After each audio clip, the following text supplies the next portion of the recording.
Whop operates as a marketplace for digital goods with a clear fee structure designed to support creators while maintaining platform sustainability. Sellers face a 10% commission on each successful sale, meaning they receive 90% of the sale price after the platform deducts its share. In addition to the commission, there's a payment processing fee of 2.9% plus 30 cents per transaction through Stripe, which may increase to 3.4% plus 45 cents for international sales due to currency conversion. While basic listings are free, sellers can opt for boosted visibility at $5 to $20 per month per listing to increase their product's exposure.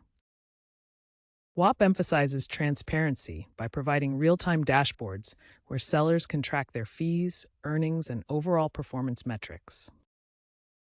The platform also uses escrow for high-risk items, holding funds until the buyer confirms delivery to ensure protection against fraud. Whop also offers Whop Premium, a subscription service that reduces the commission to 8% and provides additional analytics tools for sellers. Verified sellers on Whop can receive instant payouts, while others receive payouts weekly or monthly. The minimum payout threshold is $10, and the maximum per transaction is $10,000, in compliance with anti-money laundering regulations. Sellers initially face daily sales limits of $5,000, which may increase with account age. Beyond Whop's fees, sellers also incur indirect costs, such as marketing expenses and potential chargebacks.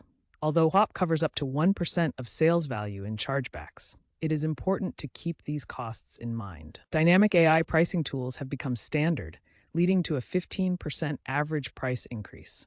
Payouts now support 50-plus countries, with a trend toward crypto payouts.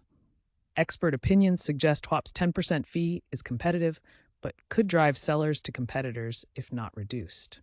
Average seller earnings are $1,200 a month after fees, but 15% of sellers leave within 6 months due to costs.